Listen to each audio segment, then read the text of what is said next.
नमस्कार। आज मैं आप लोगों के बीच क्लास 6 के सब्जेक्ट हिंदी का चैप्टर 2 भाग्य का फिर आप लोगों के बीच लेकर आई हूँ। लेखक महोदय कहना चाह रहे हैं, बात कोई 1.5 दशक पुरानी है, यानी 1.5 दशक पुरानी बात है ये। मैं एक संस्थान में कार्यरत था जिसका राज्य के लगभग सभी नगरों में कारोबार फैला हुआ था। हमारे लेखक महोदय जो है कोई एक संस्था में काम कर रहे थे और उस संस्था का जो कारोबार था वह राज्य के सभी जिलों में, सभी बड़े बड़े शहरों में फैला हुआ था। मेरा कार्य था सभी नगरों के अधिकृत विक्रेताओं से उधार की वसूली करना। लेखक महोदय मतलब सब जगह जाते थे और वहां से जो भी लोग उधार लेके इनके यहाँ संस्था से जाते थे वहां से ये उधार वसूली करके लाते थे। यानी इनका काम था घूम घूम के अपने संस्था का दिया हुआ सामान के बदले पैसा लेकर आना। इस कार्य में मैं निरंतर यात्राओं में रहा था और आदत ऐसी पड़ गई कि यदि किसी दिन यात्रा न की तो रात को नींद नहीं आती थी। हमारे लेखक महोदय को काम करने की चूंकि आदत थी तो यह कार्य जो है लेखक महोदय जो है निरंतर करते थे।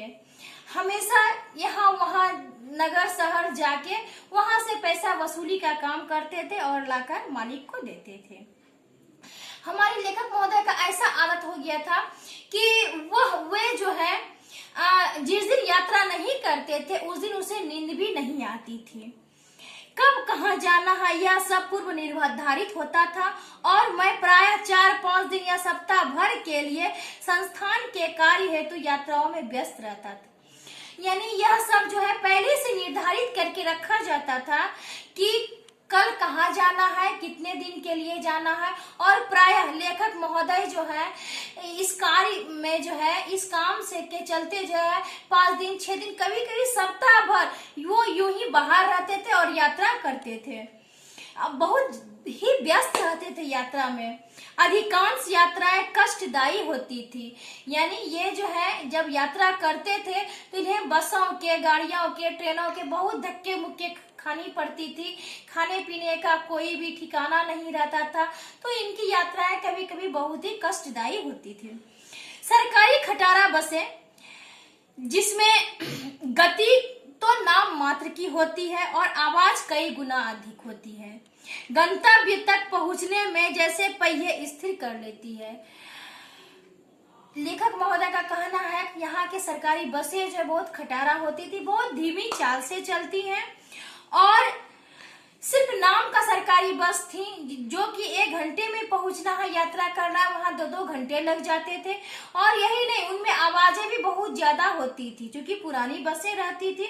और मुख्य जगह यानी उस जगह पे पहुंचने के लिए तो जैसे पहिए स्थिर कर लेती हैं, यानी पहिया लगता था, चक्का जैसे लगता था कि वह स्थिर हो गया है।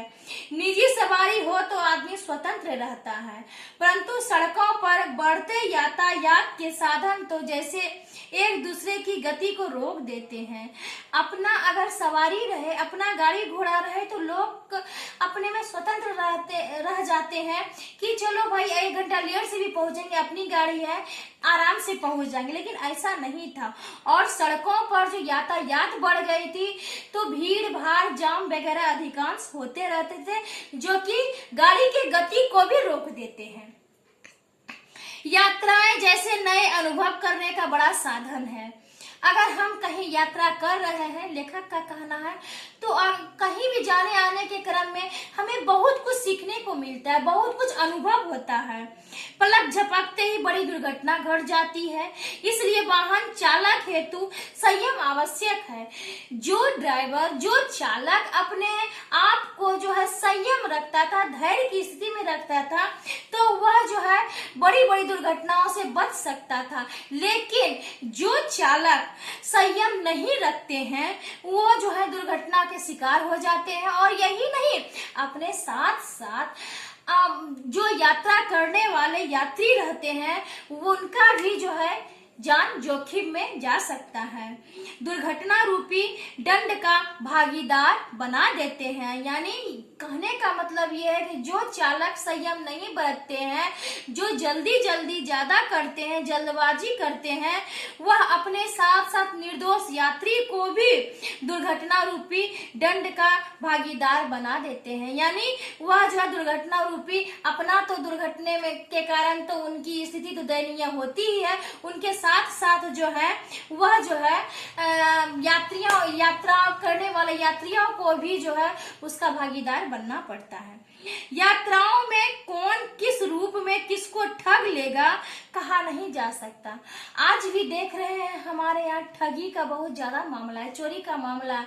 और उसमें भी बस में अगर ज्यादा भीड़ भाड़ हो तो उसमें जो है बहुत सारा ठगी का मामला होता है। कोई किसी का जेब काट लेता है, कोई किसी का सामान चुरा लेता है। तो लोग ठगी के नए तरीके ढूंढ निकालते हैं, यानी लोग जो है ठगी के नए नए तरीके खोज लेते हैं। ठगों कहा जाता है चोर का 84 बुद्धि। तो यहाँ पे ये कहने का मतलब है कि जो ठगने वाले लोग होते हैं वह भी अपने ठगी को के कारण जो है ठगी को ठगने के लिए जो है वह लोग नए नए तरीके खोजते और नए नए तरीके से दूसरों को ठगते हैं ताकि लोगों को पता तक नहीं चले। बस आज इतना ही। Thank you. Next day, next chapter. Subscribe our YouTube channel and just press bell icon which is present on your screen to get more video. Thank you.